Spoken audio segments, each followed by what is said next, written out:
kita masih sama-sama tahu lah, sampai sekarang itu masih ada yang namanya upaya pemurtatan. Ada dong? Iya. Karena orang Kristen mempunyai perintah atau yang disebut dengan amanat agung. Mereka akan berusaha sedemikian rupa supaya orang yang belum masuk Kristen masuk Kristen.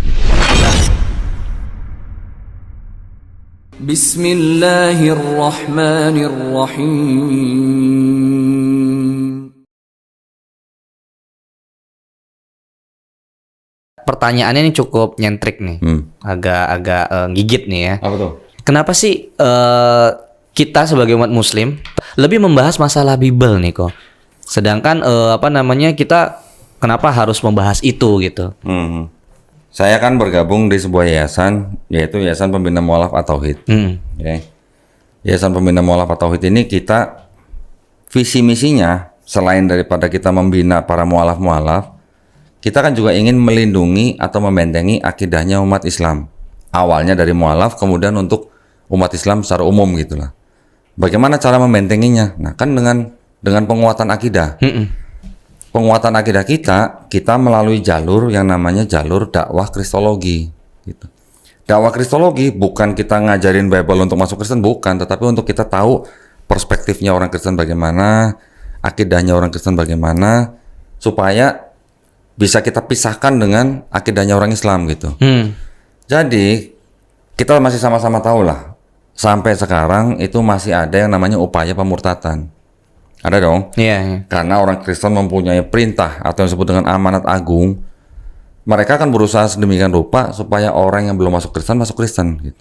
Itu kita berasa banget waktu ke Pak Yo ya di Bayat Klaten itu baru anak teman-teman rukun itu ngerasa benar ternyata secara kan? Di lapangan luar biasa. Bener kan? Nah, jadi karena masih ada upaya seperti itu yang sebenarnya itu melanggar aturan pemerintah, kita melakukan upaya dengan berdakwah kristologi. Tujuannya berdakwah kristologi itu adalah untuk membentengi akidah umat Islam. Supaya apa? Supaya tidak mudah dimurtadkan gitu loh. Artinya tetap ini sahabat rukun kita masih dalam konteks kajian di wilayah Islam gitu ya artinya gitu kan. Kalau misalnya mungkin ada di ranah pendidikan kan perbandingan agama gitu ya. Kalau perbandingan agama atau suludin itu kan hanya membandingkan, ya kan? Hanya disajikan A begini, B begini, C begini, D begini. Tapi kan tidak dicari salah benarnya menurut yang membandingkan.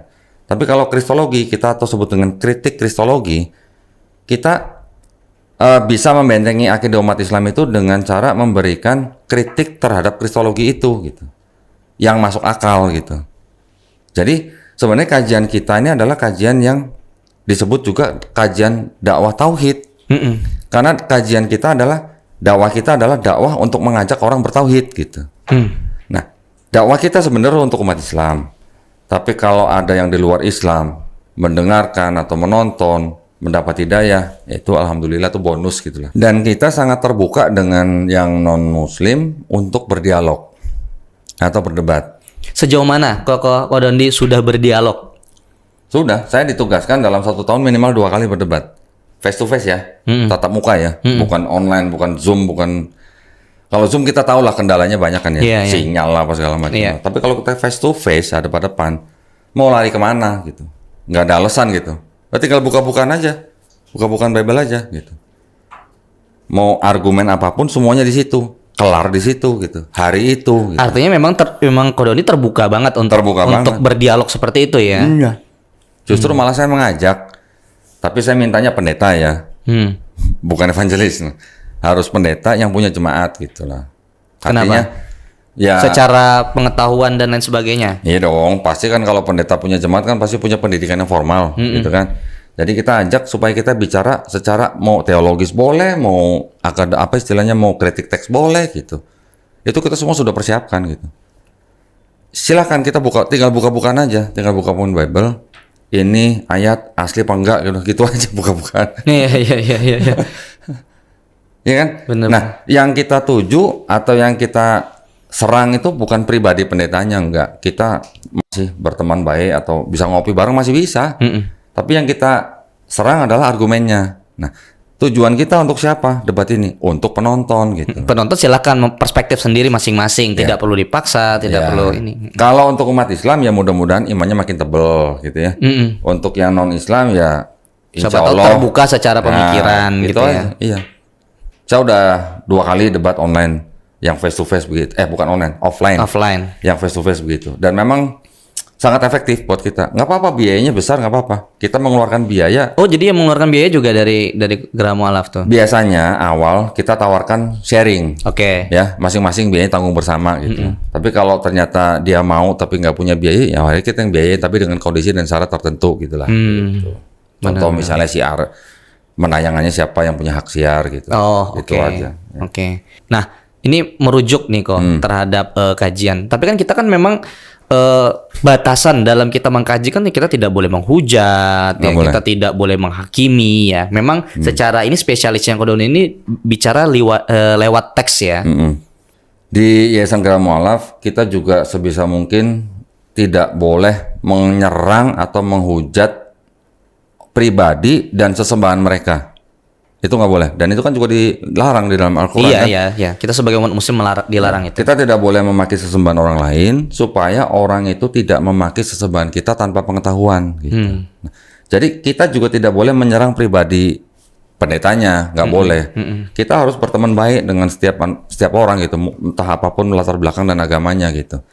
Tetapi yang kita harus kedepankan adalah ilmiahnya, gitu.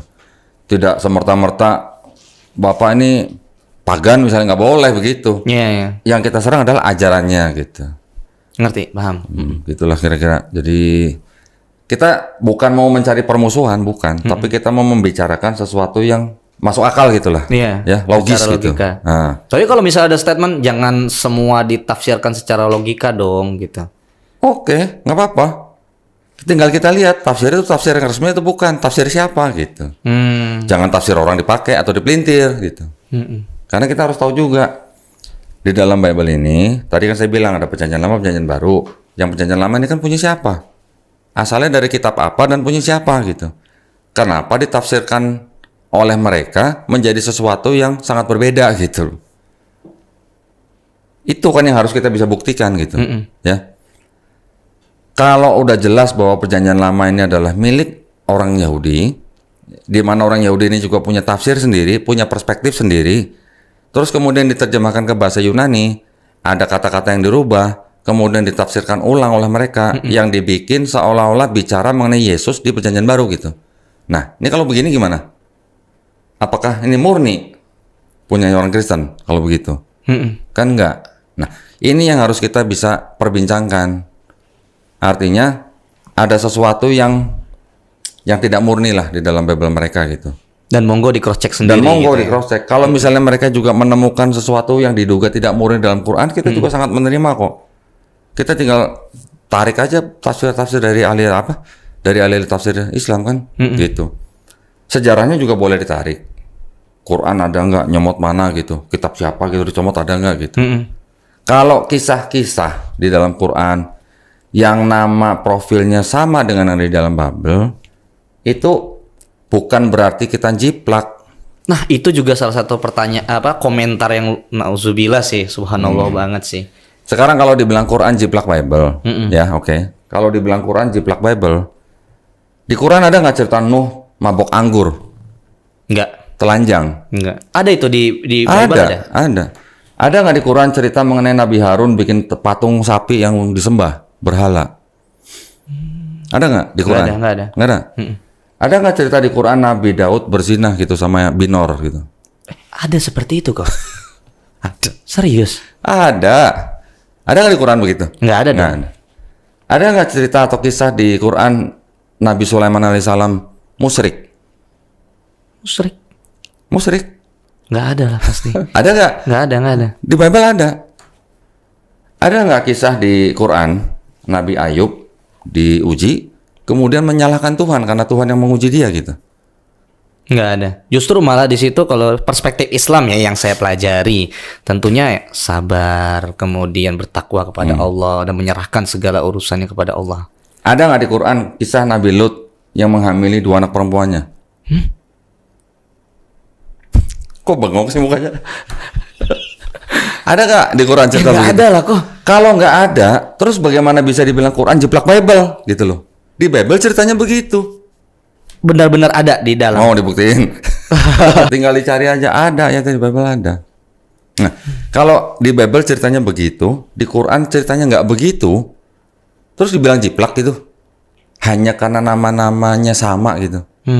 Al-Quran itu sebenarnya fungsinya 3. Pertama, musodik, membenarkan kitab-kitab yang sudah diturunkan. Tapi kitab-kitab yang sebelumnya diturunkan, apakah ini? Bukan gitu loh. Kitab-kitab yang diturunkan sebelumnya, Taurat, Zabur, Injil, itu adalah wahyu-wahyu yang diturunkan kepada Nabi dan Rasulnya pada zaman untuk Bani Israel pada zaman itu. Iya. Ya kan? Untuk kaumnya. Oke. Membenarkan berarti memang Allah pernah menurunkan wahyu-wahyu itu kepada Nabi dan Rasulnya, ditujukan untuk Bani Israel pada zaman itu gitu. Tapi kan tidak dijanjikan untuk dijaga. Sedangkan Nabi Musa tidak menulis Taurat, Nabi Daud tidak menulis Zabur, Nabi Isa tidak menulis Injil. Karena Itu hanya suhuf ya. Iya, suhuf lembaran-lembaran. Tapi kan tidak ditulis berupa ini gitu loh. Ini apakah Taurat yang dimaksud Quran? Bukan, karena Musa hidupnya di abad ke-14, 15, 13 lah sebelum Masehi. Ini baru ada tahun 600 sebelum Masehi. Jauh sekali. Jauh kan? Injil juga begitu. Yesus anggap aja lah diangkat tahun 33 masih anggap aja. Gospel yang di sini itu baru ditulis kira-kira 35 sampai 40 tahun setelah nggak ada Yesus. Gapnya luar biasa ya, lumayan gitu loh. Jadi tidak bisa dibilang Taurat, Zabur, Injil yang disebut dalam Quran itu adalah ini gitu, nggak bisa. Namun begitu, di dalam ini masih ada kebenaran, masih ada sisa-sisa firman Tuhan, masih ada. Karena masih ada pesan-pesan yang sama yang pernah disampaikan oleh nabi-nabi yang disebut dalam sini. Contoh misalnya Nabi Musa menyebutkan apa? Adonai Eloheinu, Adonai Ehad. Apa itu? Oh. Dengarlah hai bangsa Israel, Tuhan kita itu Esa gitu. Judulnya sebenarnya gitulah. Adonai Eloheinu, Adonai Ehad. Tuhan kita Esa gitu. Sebenarnya kalau diterjemahkan dalam bahasa Arab ya la ilaha illallah sebenarnya. Masya Allah ya benar. Iya. Jadi masih ada sisa-sisa firman Tuhan yang disampaikan oleh para nabi di sini yang pesannya sebenarnya sama dengan pesan di dalam Quran gitu. Yesus sendiri di dalam 4 gospel juga dia menyampaikan atau mengulang pesannya Nabi Musa tadi. Dia ditanya sama orang-orang Yahudi, umatnya di pada zaman itu, hukum yang terutama itu apa? Yesus Kristus mengulang pesannya Nabi Musa, Adonai Eloheinu, Adonai Ehad. Ehad. Kita kul huwallahu Ahad. Ahad, Ehad. Mirip kan? Itu adalah bahasa Semitik sebenarnya. Bahasa serumpun. Iya. Kayak kita sama Malaysia lah. Ehad, Ahad. Maknanya sama. Ya cuma satu gitu. Nggak ada duanya gitu. Duanya aja nggak ada, apalagi tiganya gitu. Iya, benar. Nah, cuman yang disebut dengan Ehad atau dalam bahasa Indonesianya Esa, sama saudara kita yang Kristen kan Esanya nih dipahami Esa yang kesatuan gitu. Bukan satu tapi kesatuan. Iya. Bentuknya berarti sifat ya. Jadi ada 3 pribadi tapi satu hakikat gitulah. Jadi tetap dianggap Ehad gitu misalnya. Tapi kalau misalnya yang ini juga ada beberapa pertanyaan tuh kok. Ada kata Masya Allah, ada kata Insya Allah di Bible sendiri. Itu merujuk dari bahasa, terjemahan atau bagaimana kok? Atau memang sebenarnya sama seperti yang kita punya gitu, Al-Quran gitu? Gini, dulu pada waktu awal-awal Bible diterjemahkan ke dalam bahasa Melayu, itu ada ada kayak misi tertentu lah. Karena di Indonesia itu kan sudah banyak Muslim, Mayoritas Muslim. Jadi Bible yang diterjemahkan ke dalam bahasa Melayu itu juga sebagian diterjemahkan untuk orang-orang Muslim yang berpendidikan gitu. Oh gitu. Kalau untuk orang-orang yang berbahasa Latin atau menggunakan bahasa Latin, maksudnya dengan huruf Latin, mereka menggunakan kata Yesus Kristus, nggak ada kata Insya Allah, nggak ada kata masjid, nggak ada kata Ka'bah. Tapi kalau untuk orang-orang Islam yang berpendidikan tinggi, mereka ganti kata-kata itu dengan Isa Al-Masih, Insya Allah, masjid, bahkan Ka'bah gitu. Gitu. Itu ada di Bible. Itu ada di catatan orang yang menerjemahkan Bible. Nah, namanya Klinkert. Orang Belanda yang menerjemahkan Bible ke dalam bahasa Melayu gitu. Itu udah pernah kita kaji sama Profesor Menem Ali itu. Pak Ali punya bukunya. Masya Allah. Saya punya Bible-nya gitu. Ini kayak gini-gini nih, yang tua-tua nih. Yang ini ya. Ini tahun 1960-an, 70-an ya. Ini ada yang tahun berapa nih? Ini 54. Ini di dalamnya ada kata Ka'bah, ada kata masjid, ada kata Insya Allah. Oh ya ya, itu yang kemarin sempat kita buka ya. Iya. Ini 1954 nih. Jadi memang kan misinya saudara kita Kristen kan memang ingin mengkristenkan semua orang. Karena misi dari salah satu ayat yang memang menjadi tanggung jawabnya ya. Amanat Agung. Matius 28:19. Karena itu pergilah. Jadikanlah semua bangsa muridku. Muridku itu maksudnya murid Yesus. Baptislah mereka dalam nama Bapa dan Putra dan Roh Kudus. Ternyata ayat itu menurut kalangan Kristen sendiri yang mendalami ilmu kritik teks, ternyata ayat itu adalah ayat sisipan. Oh, itu yang saya baca di ya. abad kedua, iya. Abad kedua itu ya kok ya. Buka aja Katolik Encyclopedia. Katolik Encyclopedia. Iya. Yang nulis Katolik Encyclopedia loh. Heeh. Bukan Islamic Encyclopedia loh. Iya, iya, iya. Katolik, dan itu banyak sekali, nggak cuman Katolik Encyclopedia. Saya bisa bukain satu-satu nanti kalau mau ini. Encyclopedia of Religion and Ethics itu juga mengatakan begitu. Kemudian beberapa komentari itu tafsir ya. Itu tafsirnya. Bible, ya. Terus ada lagi Katolik Encyclopedia volume kedua halaman 263 juga begitu. Formula baptis ini dirubah dari nama Yesus Kristus menjadi Bapa dan Putra dan Roh Kudus oleh Gereja Katolik di abad kedua. Itu bisa online aksesnya kok. Bisa, tinggal cari aja Katolik Encyclopedia. Dan ini banyak sekali, kalau mau bacain nggak kelar-kelar ini. Dari International Standard Bible Encyclopedia, bahkan dari Bible sendiri yang New Revised Standard Version juga mengatakan begitu. Dan dari Bible komentari banyak banget. Bahkan ada buku yang kita pernah lihat, Five Gospel. Aduh, gua nggak bawa ya Five Gospel ya. Wah, nggak bawa nih kok. Five Gospel itu berani menyatakan bahwa Matius 28:19 itu tidak mungkin berasal dari Yesus gitu. Karena Yesus tidak membawa institusi. Jadi ya kalau buat teman-teman kita yang Kristen, ayat sisipan, ayat tambahan itu tidak bermasalah, tapi tidak penting. Iya. Karena sudah tidak bisa menjawab, akhirnya bilangnya tidak penting. Ya monggo-monggo aja, tapi jangan dalam tanda kutip tuh merayu-rayu orang yang sudah beragama untuk masuk agama mereka gitu loh.